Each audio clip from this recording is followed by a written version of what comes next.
I've got to say that the journey that we've been on has been long, it's been perilous, it's been incredibly ingratiating, where people have been so kind and compassionate and meeting the needs of our displaced citizens. But now we have a place called home. And when people come home, I am so excited to be able to give them the warmest welcome possible. And when we think about all of that wonderful support that we've received when we're out of the community, what I have to ask our citizens now is that when you come home and you know it's going to be different, and some of us have fared better than others, I know that we were a strong, good-hearted community before, and I know that because we've received so much, what I hope is that when we all come home, we help and support each other through this next phase of our journey.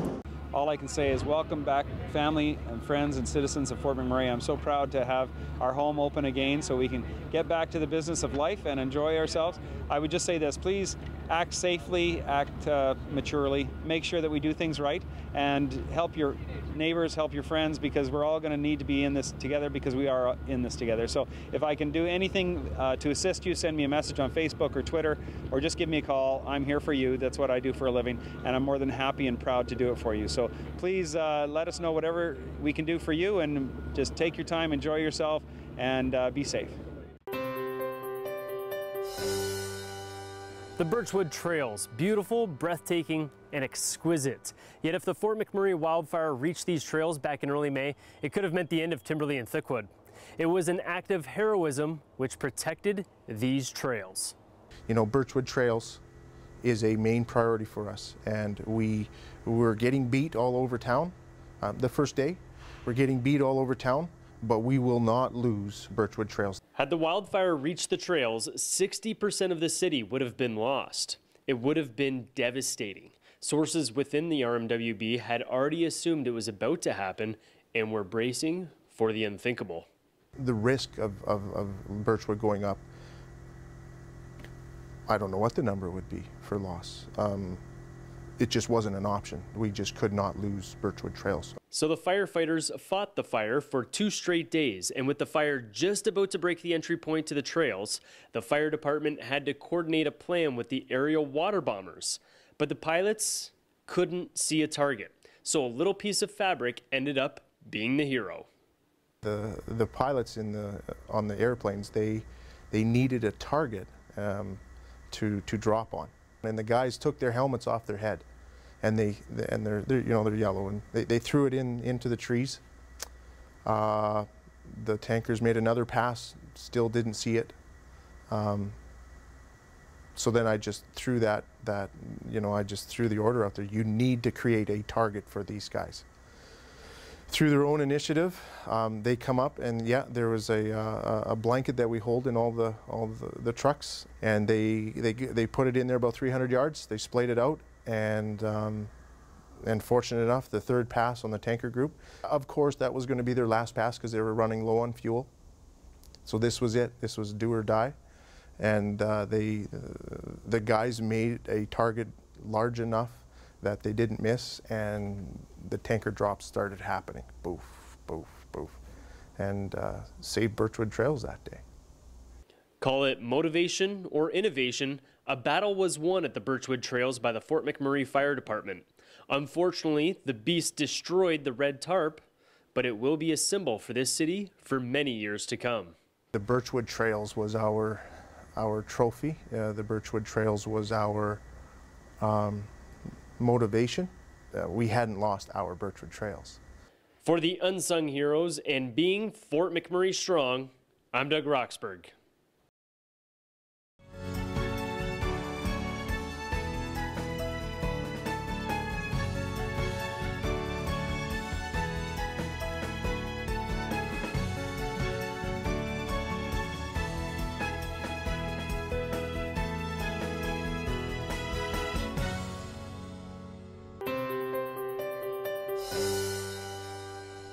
A lot of facilities are reopening their doors, including McDonald Island and the Suncor Community Leisure Center and Shell Place. Join with me is CEO Annette Antoniak, and there are some big announcements here at McDonald Island, aren't there? There are. We're delighted to be open, reopened today. So our aquatic center is open, our fitness facility is open, our badminton courts, and we hope to open the climbing wall and squash courts next Monday. Anzac Community Center will be open on June 20th as well, which is we're really excited about. But the biggest news is that it's all free for 2 weeks. Our golf course opened last Wednesday, and that also is 2 weeks free golfing, unheard of. And then the other program that we rolled out today to huge success, we were actually sold out before noon, was our My Camps that is proudly sponsored by Scotiabank. Okay, before you get to that announcement, we're going to talk in depth about the Scotiabank announcement. Okay, I'm just going to leave the crowd hanging on the edge of its seat for that.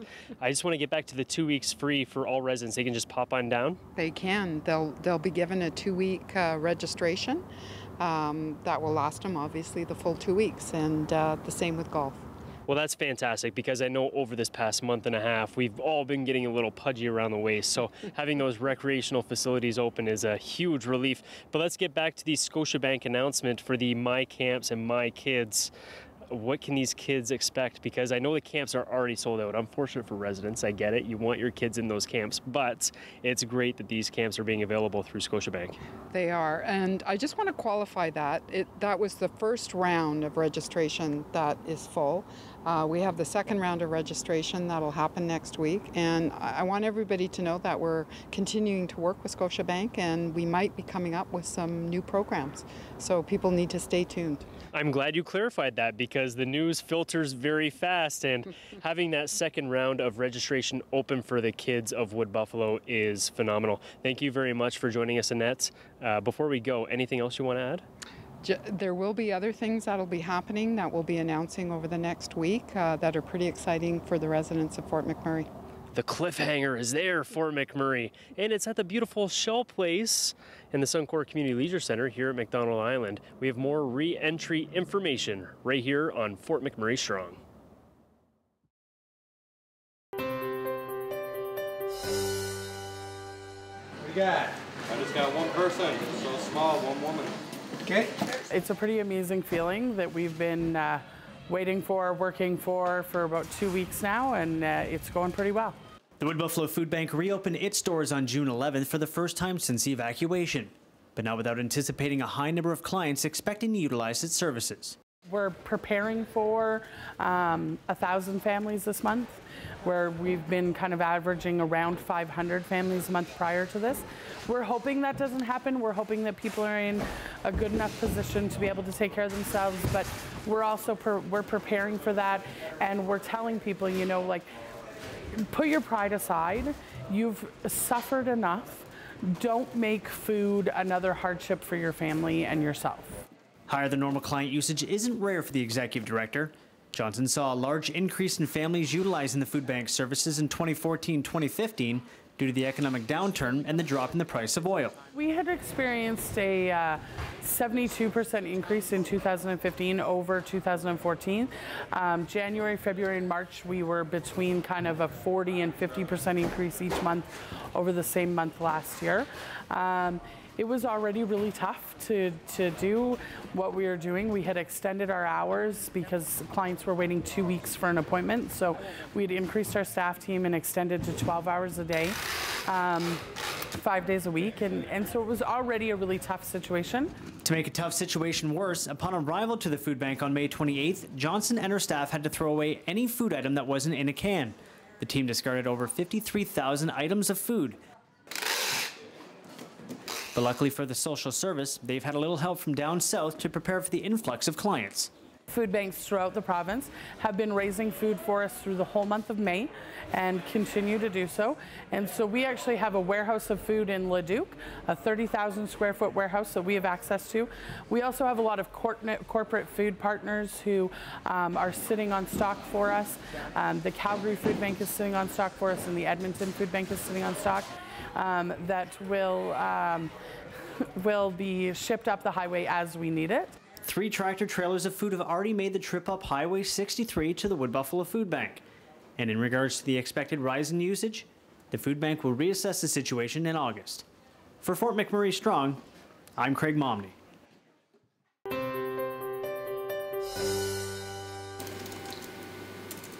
Our social media turned into a really incredibly valuable tool for us over this period of time. It was really, really awesome to see how effective it became in a time of crisis. Who would have thought social media would help people seeking information during a time of crisis? Definitely not the regional municipality of Wood Buffalo. With an eye on the wildfire and emergency personnel providing the two men running the social media accounts up-to-date information, citizens were able to receive important instructions on what to do and where to go. I know that we had a different sort of communication with people, so we were able to take a little bit more of a personal touch on certain things and just allow people to reach out to us and have those conversations to let them know what was going on in the best way we could. So we had a different sort of impact than some of the other people that have been working up here. I mean, I think this is just what people deserve. You know, they deserve a human connection with people. They deserve the information that they need. And this is just doing our jobs. There's nothing heroic about it. All we really did was communicate the information that we were able to get and then try and be as empathetic as possible throughout the whole time. Obviously, this has been an extremely challenging time for a lot of people, and that's something that I think everyone in this community can relate to. So we just did the best we could. These two far exceeded expectations. With every tweet sent, the citizens became more informed and lives were saved. They used their smartphones and tablets to help, while others were using their trucks and their hoses.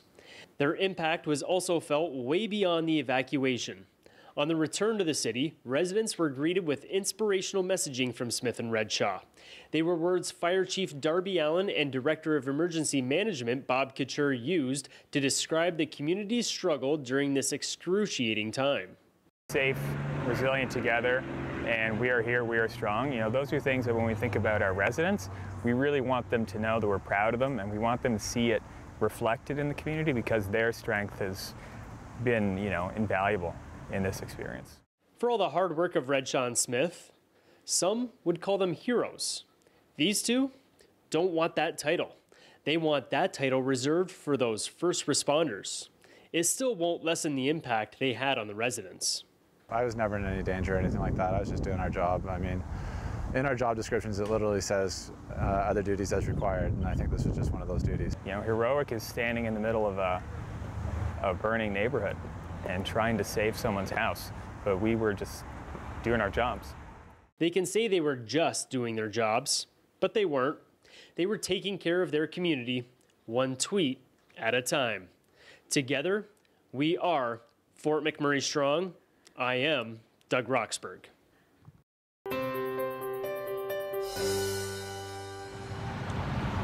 On May 3rd, thousands of McMurrayites evacuated the city, going their separate ways, dispersing across the country.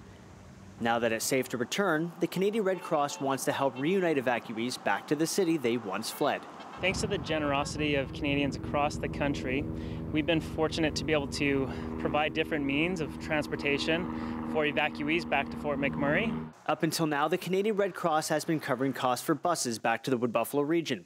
But come June 10th, McMurrayites will take to the skies. As soon as the airport becomes operational, we will be able to augment that bus transportation with flights, thanks to our very generous partners. Whether you stayed here in the western provinces or made your way back out east to the Maritimes, the Canadian Red Cross is helping McMurrayites coast to coast. We are able to transport folks across the country. Fort McMurray is one of those cities that has folks spread out across it. And you know, wherever you call home, if that's Fort McMurray, but you've gone home to another place for the moment because you weren't able to get back home, we're going to find a way to get you back here. We want every person affected by the wildfires in this area to know that the Canadian Red Cross is here for them now and in the future. At a recent press conference, the Canadian Red Cross allocated $50 million towards the support of community organizations here in Fort McMurray, and since the evacuation has contributed funds to families to help with immediate needs. By providing transportation from anywhere in Canada back to the Wood Buffalo region, that's just one more step in the right direction to help a community in need. All you have to do is head to their website. www.redcross.ca. That's where you can find the service through which you can book a flight back home. Our goal is to really get these folks back home as soon as possible. Since the evacuation, not including government matching, the Canadian Red Cross has donated more than $128 million to the relief efforts. For Fort McMurray Strong, I'm Craig Momney.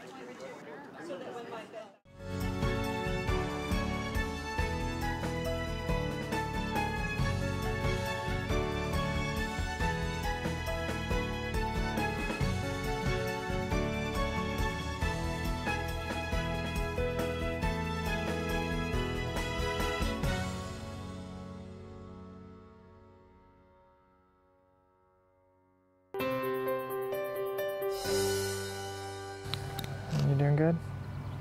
I'll be okay. Yeah. Returning home to see the devastation firsthand is hard. For some, it's about getting closure. For others, it's about preparing for a different future. For Shaw employee James Starrett and wife Shannon, returning to Beacon Hill was emotionally draining.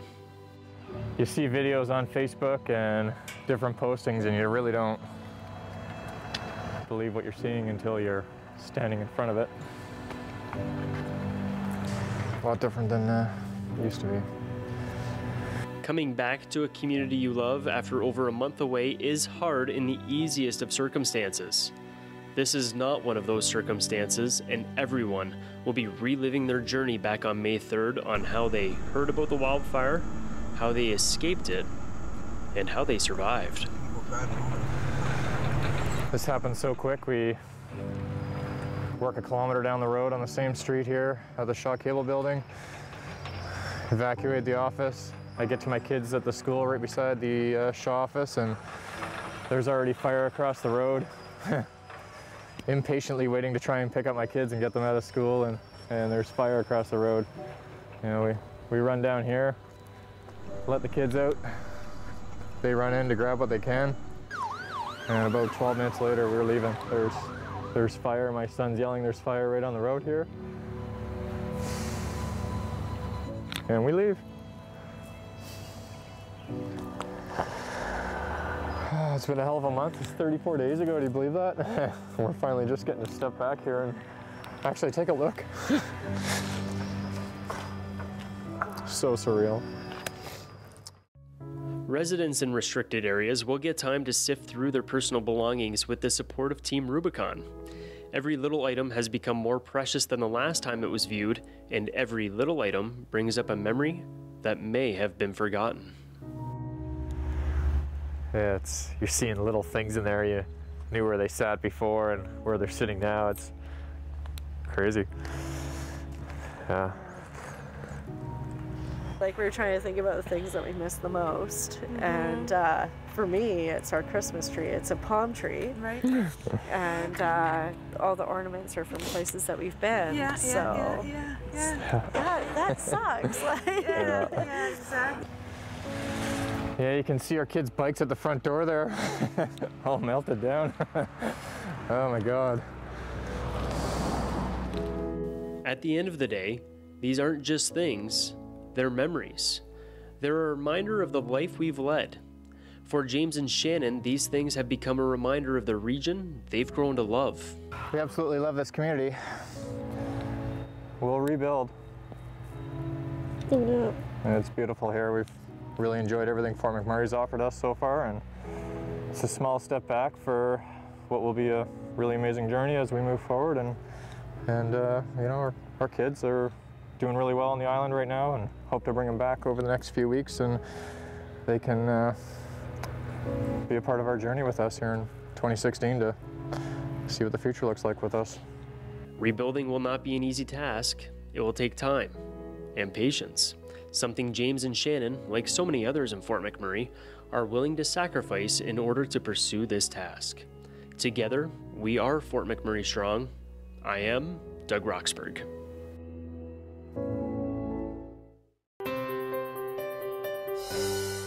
From Maureen, it just says, here, big thanks to Amanda. Your hard work is appreciated. Can't wait to go home. From Lorraine, it just says, thank you so much for all your hard work and all the updates. It is truly appreciated. From Aaron, it says, Amanda, can't thank you enough. I've heard of some condo owners who haven't gotten one bit of news, and your hard work has been so comforting during all of this, all while going through it as well. Kind words for an unsung hero. Amanda Lovelace has many duties at the Peaks in Eagle Ridge, all in relation to keeping the complex safe and maintained. During the month of May, the condo manager took on an even bigger role when the messages started pouring in. They started contacting me through Facebook. And that's when a lady in Building D, Latha, had the idea, let's start a group. So the people that aren't on and it was such a huge relief because I was having a tough time keeping up. I mean, there's 1,200 people, 400 suites here, so it's a big property. So the Facebook group actually helped to keep the people that aren't on the database informed and shorten my workload at the same time. So it was a win-win. The unknown can be a scary thing, especially when your home is at the mercy of a wildfire. Loveless showed there was a light at the end of the tunnel with each and every update, giving residents of the Peaks peace of mind. Just knowing that somebody was there and watching and, you know, making sure that our properties and our homes were safe, and knowing and seeing the photos. You know, it was nice to get a picture halfway through the evac and be like, hey, my truck's still there, that's great. I didn't expect to hear anything from anybody, quite frankly, and when I started getting the emails from Amanda, I was just checking. My first email was like the second night after, like on the 4th, after everything was happening, and she was thinking about us, giving us an update, you know, making sure that we were all okay. It was an immense relief to be hearing from her, you know, just to have that connection with somebody that cared so much about our properties here. It's like a family here, it's a little community. And I care about the place like home. I mean, it's home to me. I've been here 6 years, and I feel like I'm responsible for keeping people informed. And now that the occupants of the Peaks have begun to return home, there's only one thing residents have left to say.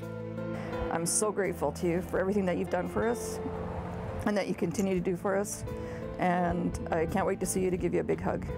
Thank you, and words don't even begin to describe the feeling that you provided to us, knowing that somebody was here keeping our home safe and keeping us up to date. And I don't know how, but we will thank you, and we are going to come together as a condo community and have a big block party, and we're going to get to know everybody very, very intimately pretty soon. There's so many people on here that are obviously so thankful for the information that was passed through, which is very comforting. It makes me feel like I've succeeded at what I've been put here to do. For Fort McMurray Strong, I'm Craig Momney.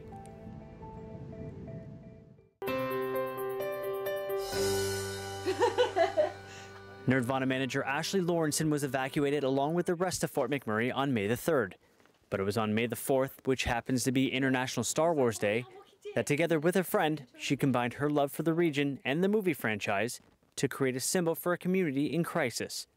May the Fort Be With You is a design that my friend Satara and I came up with after seeing the hashtag May the Fort Be With You on May the 4th instead of like May the 4th be with you, like the Star Wars pun. And Satara got in touch with me and she was like, hey, why don't we turn this into a t-shirt and try and raise money for Red Cross? The shirt's emblem combines the logos of the regional municipality of Wood Buffalo and the Star Wars Rebellion, along with the words, May the Fort Be With You. The shirt was an instant hit and a prosperous fundraiser. We've gone through literally hundreds of t-shirts. We ended up donating $5,225 on the 30th to make sure it got in before the deadline, and we still have money coming in like almost every day. To some, it's just a shirt. But for Lawrenson, it's a symbol of unity among McMurrayites, as well as a therapeutic project which took her concentration off the recent events back home. I was glued to the news for days, just watching about it. So actually coming away from it and like doing something else that was, you know, like occupying my mind for a little while was actually felt really healthy at the time, as well as like I just think it's so important for us to do whatever we can. And I mean, the shirt, it shows solidarity, right? Like I've seen other people wearing it like in Calgary and in Edmonton and, you know, giving them a wave and they're like, hey, nice shirt. And I'm like, yeah, nice shirt to you too, kind of thing. The shirt is still available and can be found on Lawrenson's Etsy page. By purchasing the shirt, Lawrenson says it's more than just a contribution to relief efforts. It's a donation going to Red Cross, but you also get a little memento to remind us of like what happened and to show support for all of the people of Fort McMurray too. For Fort McMurray Strong, I'm Craig Momney.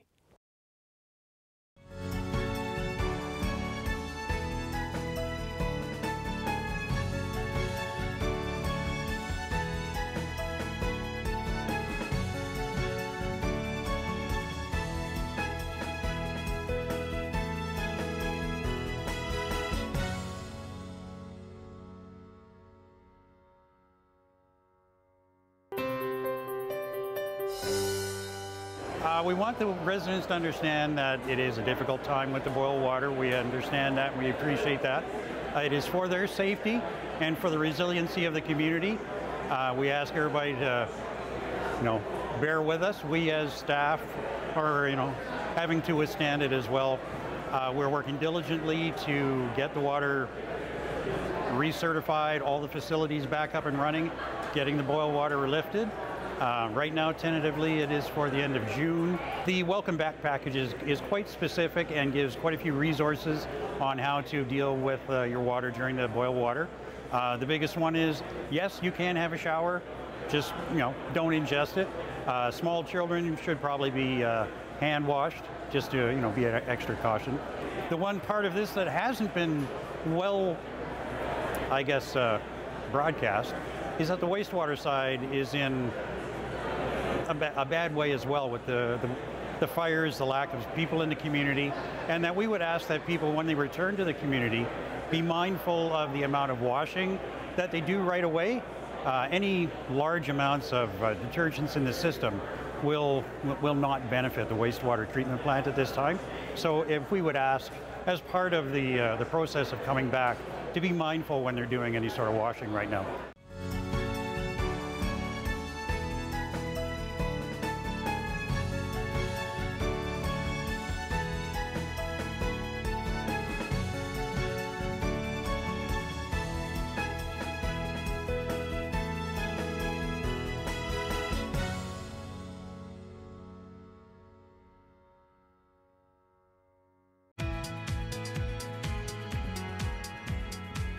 We want to send a representative to each home and business.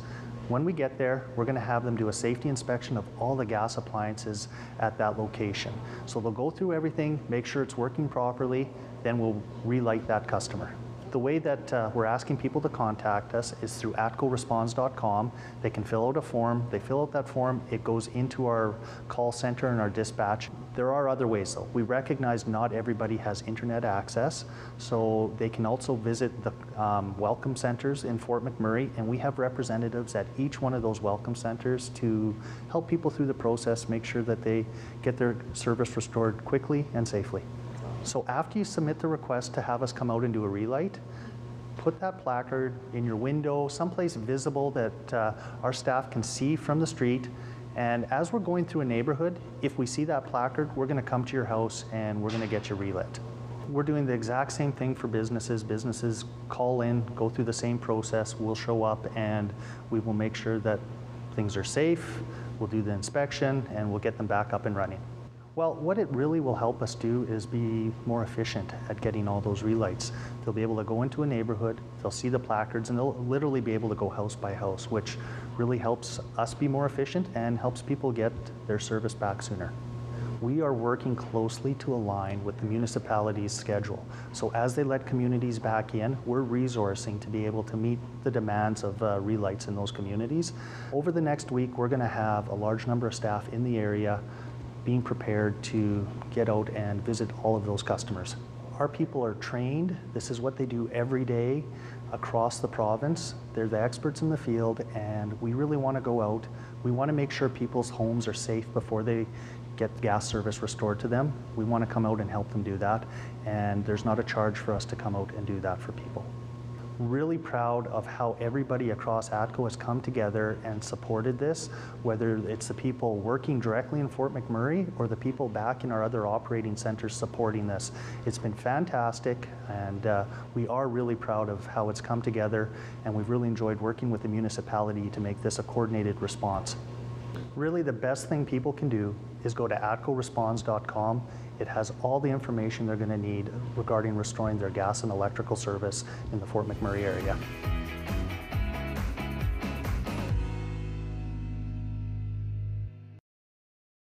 We have created this dedicated Shaw TV channel to help Fort McMurray residents stay connected to the latest community news and developments as they return home following the devastating wildfire in May.